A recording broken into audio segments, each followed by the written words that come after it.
Linda, vous accompagnez des dirigeantes depuis quelque temps.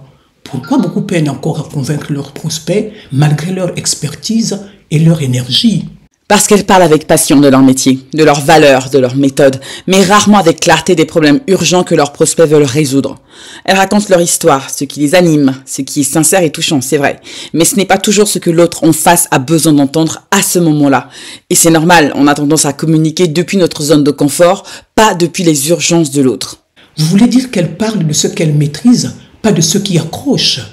Oui, c'est exactement ça. Elles mettent souvent en avant leur process ou leur savoir-faire, alors que le client, lui, veut surtout entendre « Est-ce que vous comprenez mon problème? Est-ce que vous pouvez m'aider là, maintenant ?» Et si le message ne répond pas à cette attente précise, il n'est pas souvent entendu, même s'il est parfaitement légitime. Donc, ce n'est pas un problème de compétence en communication. Non, ce n'est pas ça. Ce sont des femmes brillantes qui savent exactement ce qu'elles font. Mais leur message est souvent trop flou, trop tourné vers elles-mêmes et souvent trop général. C'est une question d'angle. Et c'est là que tout se joue justement, mesdames. Dans la manière de tourner votre discours pour qu'il résonne immédiatement avec la réalité de votre prospect. Quand vous changez cet angle, tout change. Vos prospects écoutent, se sentent compris et puis surtout vous devenez une évidence pour eux. Donnez-nous un exemple concret de ce décalage entre ce que l'on dit et ce que nos prospects attendent. Prenons un cas que je vois souvent. C'est une dirigeante qui me dit « J'aide les femmes à s'affirmer grâce au coaching. » C'est noble, c'est vrai, aligné avec sa mission à elle. Mais sa cliente idéale, elle, se dit plutôt « Je perds du chiffre d'affaires tous les mois. Je ne sais pas comment générer des ventes sans m'épuiser. » Vous voyez la différence, mesdames? Il y a un fossé entre le message porté et la réalité vécue. Ce n'est donc pas que son message est faux, c'est qu'il arrive trop tôt dans la conversation. Il ne capte pas l'attention du prospect parce qu'il ne part pas de son urgence à elle. Et dans un contexte B2B où chaque dirigeante jongle avec 10 priorités par jour, si vous ne captez pas, mesdames, son vrai besoin dès les premières secondes, elle passe à autre chose très rapidement. Alors, comment fait-on concrètement pour savoir ce que nos prospects ont besoin d'entendre? Il ne s'agit pas de lire dans une boule de cristal, mesdames, il s'agit d'écouter avec attention.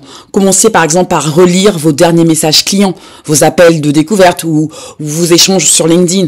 Posez-vous cette question assez simple. Quelles sont les 2 ou 3 phrases exactes qui reviennent tout le temps? Par exemple, je ne sais pas comment parler de mon offre sans avoir l'air de vendre. Ou encore, je ne sais pas comment convertir mes prospects en clients. Ce sont ces formulations-là que vous devez intégrer dans votre message. Ce sont elles qui ouvrent la porte à la conversation. Une fois ces phrases clés identifiées, comment construire un message qui fait vraiment tilt? J'utilise une structure assez simple mais plutôt efficace qui est en 3 temps. Premier temps, décrivez la situation actuelle de votre prospect avec ses mots à lui. Ensuite, vous soulignez le coût ou l'impact de cette situation pour lui. Et en 3e point, vous positionnez votre solution comme une réponse pragmatique. Pour ma part, ça donne, vous sentez que vous communiquez souvent, mais que ça ne transforme pas. Et chaque mois qui passe sans résultat, ce sont des opportunités perdues, de l'énergie gaspillée. Et si vous pouviez, mesdames, clarifier ce que vos prospects veulent vraiment entendre en 45 minutes. Ce n'est pas de la magie, mesdames, c'est juste de l'alignement stratégique. Et si on a peur de mal formuler, de trop simplifier ou de ne pas être comprise? Alors posez-vous cette question très concrète. Est-ce que ma cliente dirait ça elle-même, dans ces mots-là? Si vous dites « j'offre un accompagnement stratégique intégratif et holistique », vous l'avez perdu. Mais si vous dites « je vous aide, mesdames, à structurer vos actions commerciales pour arrêter de tourner en rond », là, elle est avec vous. L'objectif, c'est que votre prospect se reconnaisse instantanément dans ce que vous dites, que ce soit évident que vous parlez à ce prospect-là en particulier. Mais qu'est-ce que ça change concrètement quand on commence à parler juste? En fait, c'est là que tout devient vraiment plus simple. Vous n'avez plus besoin de convaincre. Votre cliente se reconnaît dans ce que vous dites. Elle ressent que vous comprenez sa réalité, mesdames. Et cette sensation d'être comprise, c'est l'acte de vente avant même la vente. Elle prend rendez-vous, elle vous recommande, elle vous fait confiance. Et vous, mesdames, vous retrouvez du plaisir à communiquer parce que votre message fait mouche. Ce n'est pas magique, encore une fois, c'est juste une question d'écoute, de clarté et surtout d'alignement. Donc, si je résume, pour vendre mieux, il faut d'abord mieux écouter. Exactement. Et surtout, il faut structurer votre message en parlant d'elle, pas de vous. Ce que vous faites est précieux, mais ce n'est pas à vous de le dire. C'est à elle de le percevoir, mesdames. Et pour qu'elle le perçoive, vous devez parler à partir de ses mots, de ses douleurs, de ses objectifs à elle.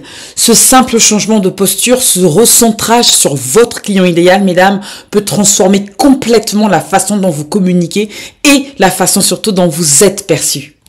Et pour celles qui se disent « Ok, Je veux m'y mettre, mais je ne sais pas par où commencer. Qu'est-ce que vous leur conseillez? Je leur conseille de le tester d'abord par elles-mêmes et surtout de se faire accompagner pour ne pas être resté seul. C'est justement entre autres pour ça que j'ai conçu la solution Focus Insight. C'est une solution qui guide pas à pas et qui permet en 45 minutes justement d'identifier clairement les enjeux majeurs de vos prospects, ce qu'ils ont besoin d'entendre pour passer à l'action et comment formuler votre message de manière simple, claire mais également impactante. Une fois cette base posée, vous repartez, mesdames, avec un message prêt à l'emploi pour vos rendez-vous clients, par exemple, pour vos contenus LinkedIn ou votre newsletter, et même également pour vos offres commerciales. Ce n'est pas un énième modèle générique, mesdames, c'est votre message, construit autour de votre cible, avec vos mots à vous, mais surtout avec leur angle à elles. Un dernier mot à celles qui nous écoutent en ce moment. Oui, alors si vous sentez vraiment, mesdames, que vous êtes clair dans votre tête, sincère dans votre discours, mais que malgré tout, ça ne transforme pas comme vous le voudriez, ce n'est pas que vous n'êtes pas légitime, loin de là, ce n'est pas que votre offre ne vaut rien, surtout pas, c'est simplement une question d'angle, de perspective, à mon sens. Et ça, on peut le corriger ensemble en toute simplicité, en partant simplement de ce que vous faites déjà très bien, mais en l'exprimant différemment. Et c'est justement tout cela que nous verrons ensemble dans un atelier webinaire que j'animerai le 13 juin prochain. N'hésitez vraiment pas à vous inscrire, il est gratuit. Et pour celles qui l'auront peut-être raté, n'hésitez pas à télécharger en barre de description le livret Focus Insight qui est donné gratuitement également et qui vous permet de poser les bases de tout ce que je viens d'expliquer, mesdames. À très vite pour une prochaine vidéo et j'ai hâte de refaire une interview de ce genre. Merci. Merci pour vos réponses et à bientôt.